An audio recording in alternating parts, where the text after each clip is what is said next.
In past videos of this death series, I have already given you several examples of someone literally coming back from the dead. And we had two different kind of stories. We've had people who lost someone, and then the person who died from their perspective all of a sudden came back to life. We do even have one example with Neville Goddard in a previous video, where it was his secretary and I believe brother-in-law as well. Well, that's one person who was dead and buried, and then half a year later all of a sudden was alive. And I also gave you several stories of people who experienced dying and then shifted back in time, sometimes just a couple of seconds, sometimes a couple of minutes or a little bit longer, where that incident did not happen. Today I'm going to give you a story that is a little bit different. We let the master himself speak, Neville Goddard.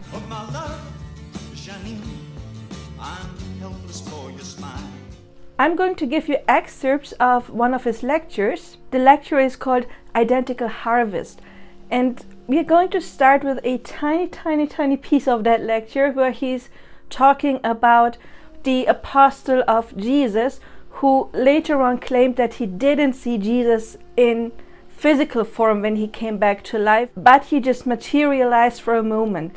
So let's start with what Apostle Paul said about meeting Jesus after he had died. Now here is a little girl, 9 years old now. She is completely qualified now for apostleship. For that's the indispensable prerequisite that Paul lays down for being an apostle.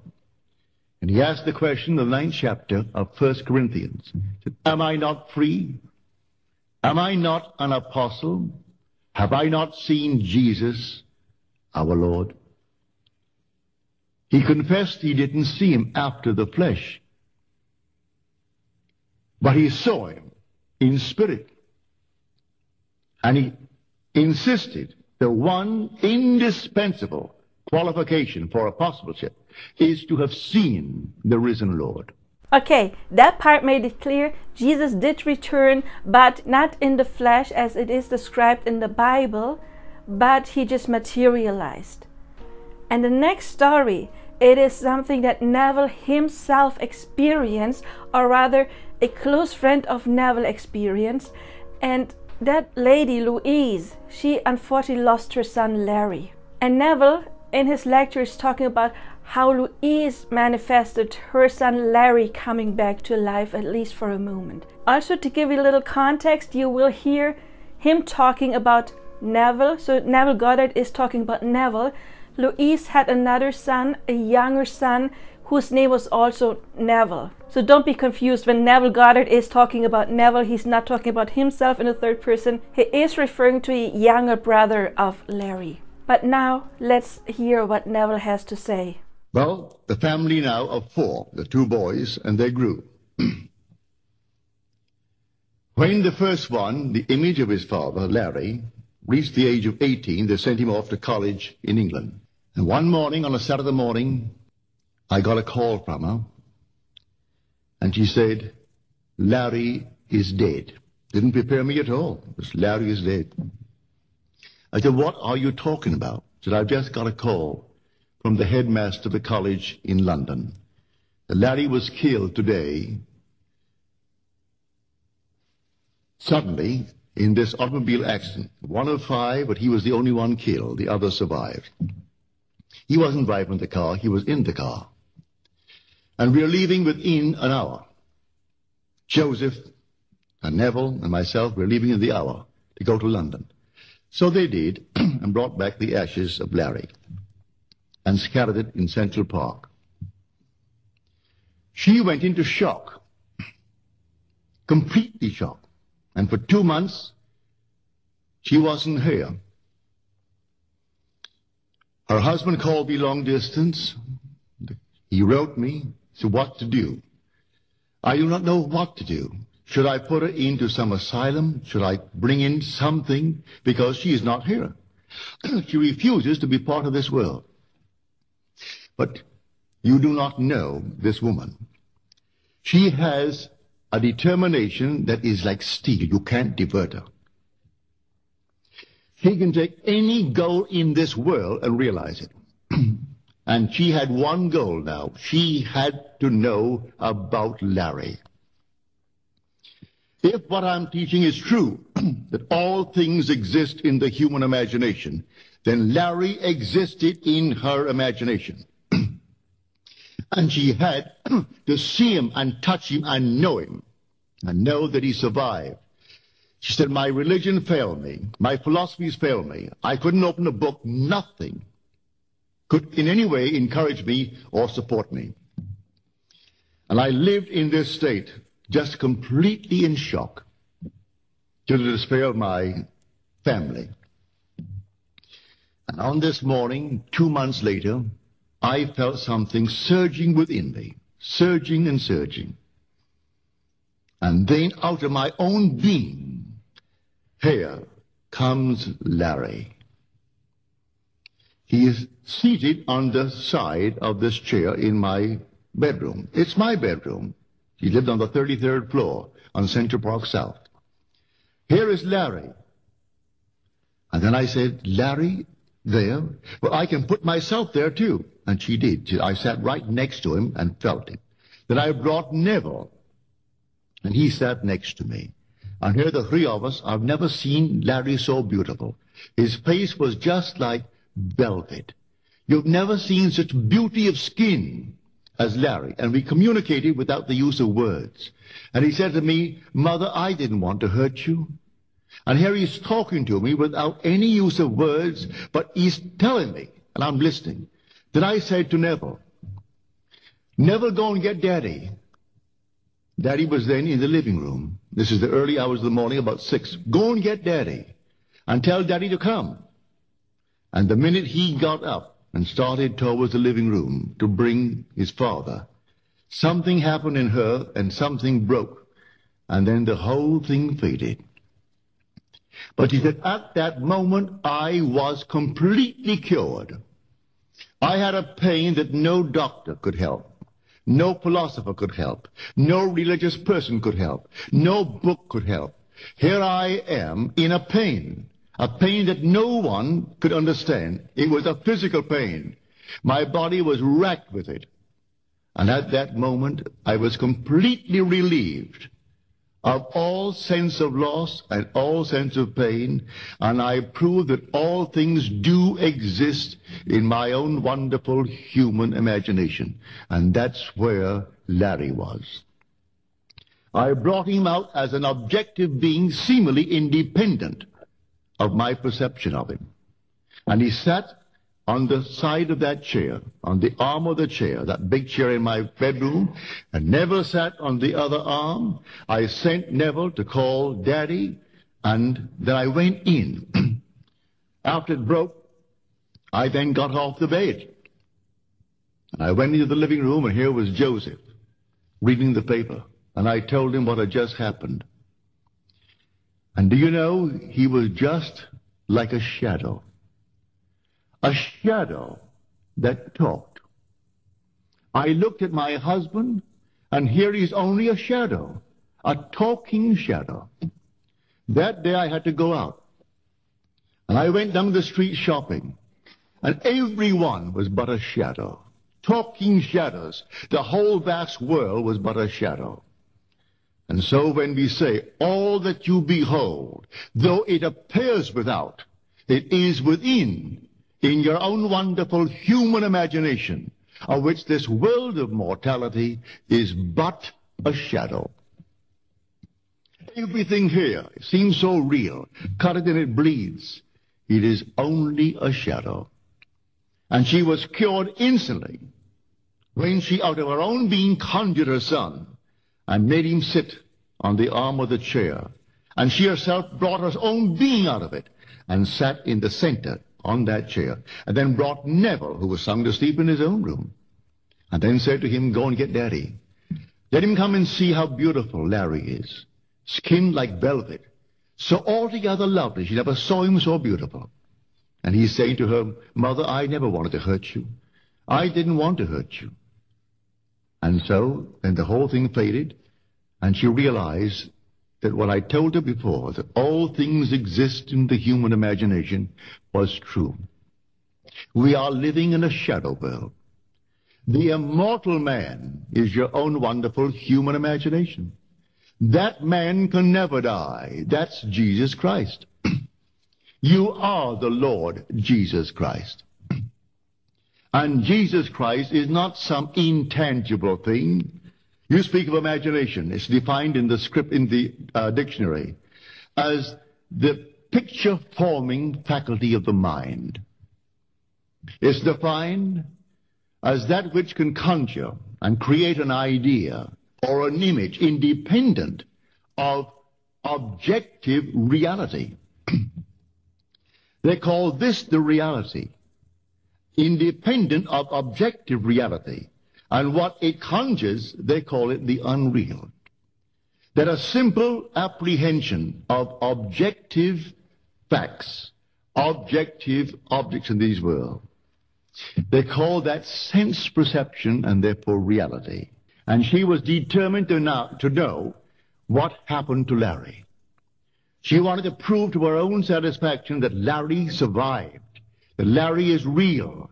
It's not just a dream, that her Larry is a solid reality. And she could put her hand on Larry and talk to Larry and communicate with Larry. And the whole thing became a reality to her. That is Louise. She has proven beyond all doubt the truth of what I'm trying to tell everyone that I meet, that imagining creates reality, because imagining is God in action. So I tell you, you are an infinite being, an immortal being. You didn't begin in your mother's womb, and you do not end in the grave. You are forever and forever and forever. Everything she makes important. But when it came to this, the loss of her son, and she went into shock, she didn't find comfort in religion. She couldn't find comfort in books. She couldn't find comfort in anything. Everything went through the window.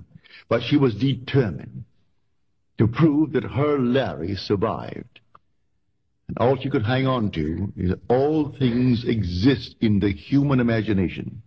And if that is true, well, then he's going to come out of me, and I will know he does exist, that he has survived that cremation. For she came back with the ashes and went to Central Park and scattered the ashes around the tree. And here comes Larry, sitting on the side of a chair, and she puts herself into the chair and puts Neville on the other side of the chair. And here she is carrying on. If you lose yourself in it and feel it to be true, the imaginal act, then drop it. In a way you do not know, it will become true. It will objectify itself on the screen of space. And what the world calls reality, which is really only a shadow world, as she so clearly described it. Here was her husband reading the morning paper, and he was a shadow talking. She goes out the street to shop, and everyone she passes is a shadow talking. All talking shadows. And it lasted for 24 hours. And then the whole thing returned to what the world calls a normal world. But in that interval, at that very moment, she was cured. And the pain left her, the sense of loss left her, and not once since that moment has it ever returned. No sense of loss, no pain, and she's now the same powerful woman she was prior to that horrible accident that took him out of her life. It took him, and she discovered the truth that she had been applying towards things. And now she knows it is true in the deepest sense of the word, that all things exist in the human imagination, and that all that you behold, though it appears without, it is within, in your own wonderful human imagination, of which this world of mortality is but a shadow.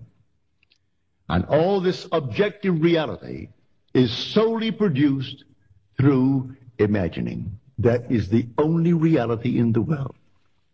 And one day, maybe a blow like the loss of a dear one as it did in Louise's case, may be necessary to prove beyond all doubt all things do exist in the human imagination. And here he came in for a purpose, and he went out for a purpose. I didn't want to hurt you, Mother. And that sudden departure, after she had plotted and planned to leave him millions, leave him a fortune. And everything was all plotted around that lad. And then like this, she gets a wire. And she told me at 6:15 she jumped out of her skin that morning. It was Saturday morning. And usually the children sleep late. That is, he did before he went off to college in London. And by habit, her husband Joseph gets up early. So he got up the usual time. But she would take a little extra nap. And suddenly she felt herself jumping. And she jumped up. I wondered what has happened.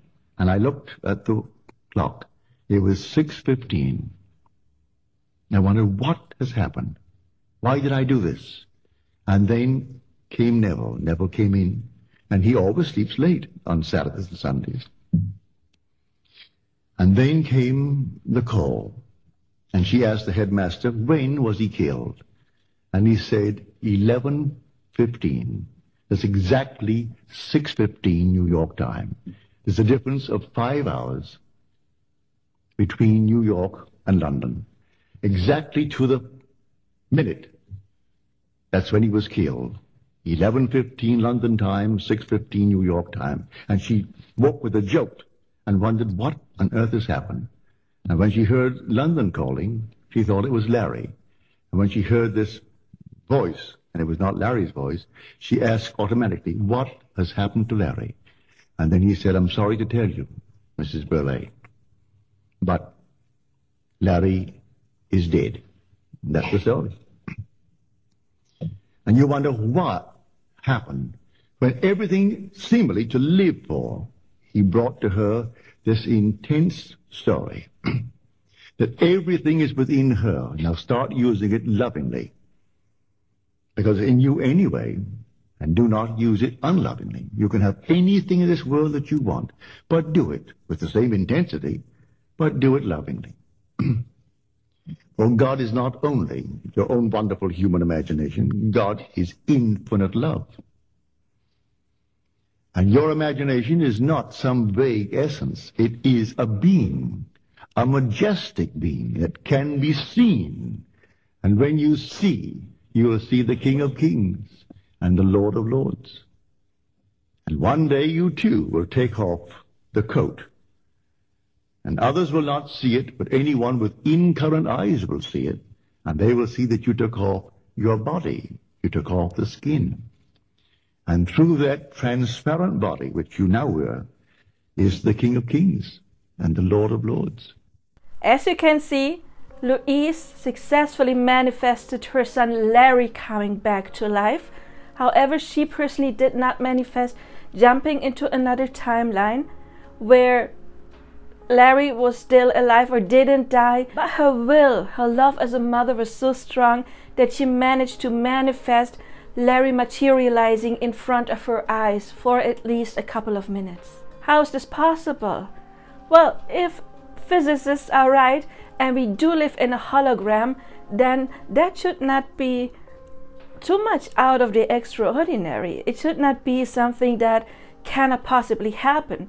If we do live in this hologram, and if reality really is in our conscious mind, and what we perceive as reality, the 3D, is not real, then of course our conscious mind dictates what we are going to experience, what is getting pushed out. And she successfully manifested meeting her son Larry again. What do you think about that story? I personally think it may give some condolence to people who already have lost people. And some of you have actually written to me and you want to manifest someone coming back from the dead. You know, I always advise, try to manifest being in peace with the situation first, but maybe you could try this approach to get some kind of contact. I also have this video, 5 different ways to connect to a deceased loved one, but Louise, she really managed to actually make it materialize. That may give some condolence for some of you who try to manifest, or you want to manifest your specific person, your beloved person. Let me know in the comments what you think about this story. It is different from the stories we've had in the past, right?